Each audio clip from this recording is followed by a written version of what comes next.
بسم اللہ الرحمن الرحیم۔ حروف غیر عاملہ کی جو 16 قسمیں ہیں، اس میں سے آج ہم چوتھا قسم جو ہے وہ بیان کریں گے، حروف مصدریہ۔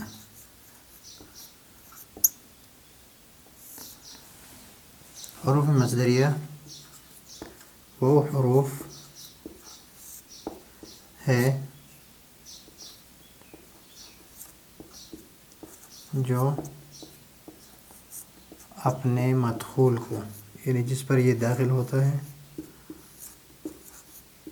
مصدر کے معنی میں کر دیتا ہے۔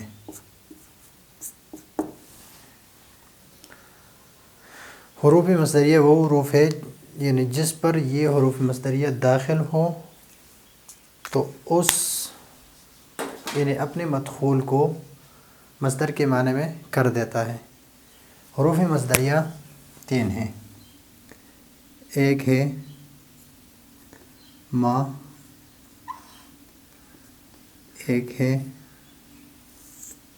ان اور ایک ہے ان۔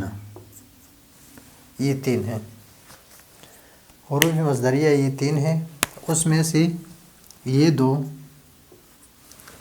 ما اور ان یہ داخل ہوتے ہیں جملہ فعلیہ پر، اور جس جملے پر یہ داخل ہوتا ہے تو اس کو مصدر کے معنی میں کر دیتا ہے۔ مثلا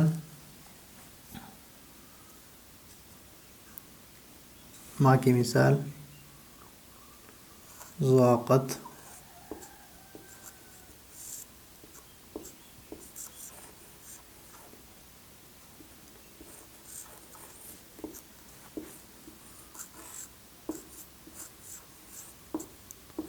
بما،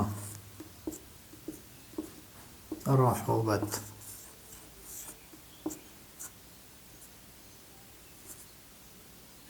رحبت جو ہے اس پر جو ما داخل ہے، اس رحبت کو مصدر کے معنی میں کر کے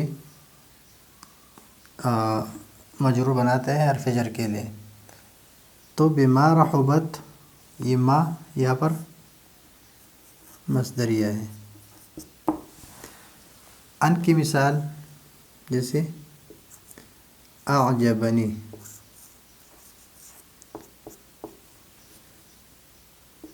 ان تضرب،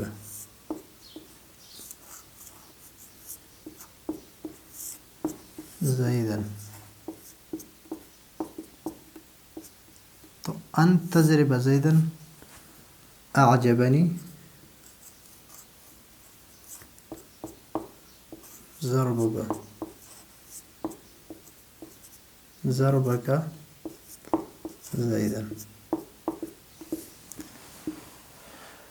یہ ہو گیا ان اور ما کی مثال ہے۔ ضاقت علیہم الارض بما رحبت، تو یہ ما مصدریہ اور یہاں پر ان مصدریہ۔ ان کی مثال، ان جو ہے یہ جملہ اسمیہ پر داخل ہوتا ہے اور اپنے مدخول کو مصدر کے معنی میں کر دیتا ہے۔ مثلا علمت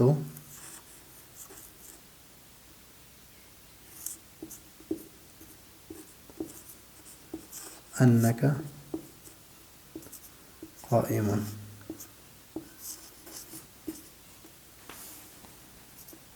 علمت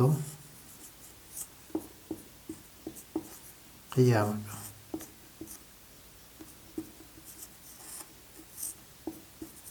علمت قیامک، تو ان کے ما بعد کو اس کو مصدر کے معنی میں کر کے اس کے لیے مفعول بھی بنا دیا، علمت قیامک۔ تو یہ ہے حروف مصدریہ۔ حروف مصدریہ وہ حروف ہے جو اپنے مدخول کو مصدر کے معنی میں کر دیتا ہے۔ حروف مصدریہ 3 ہیں، ما، ان اور ان۔ ما اور ان جو ہے یہ جملہ فعلیہ پر داخل ہوتا ہے، اور جس پر داخل ہوتا ہے اس کو اپنے مصدر یعنی مصدری معنی میں کر کے بعد کے لیے اس بنا دیتا ہے، جیسے ضاقت علیہم الارض بما رحبت اور اعجبنی ان تضرب زیدن، اعجبنی ضرب کا زیدن، اور ان جو ہے یہ جملہ اسمیہ پر داخل ہوتا ہے اور ما بعد کو مصدر کی تحویل میں لے کر مصدر کے معنی میں لے کر ما قبل کے لیے مفعول بھی بنا دیتا ہے۔ تو عالم تو قیامہ کا، جس طرح عالم تو ان کا قائم، عالم تو قیامہ کا۔ تو یہ حروف مصدریہ کا سبق، اور اس کے بعد اگلا سبق جو ہے وہ پڑھیں گے۔ اس وقت تک کے لیے اجازت چاہتے ہیں۔ اللہ حافظ۔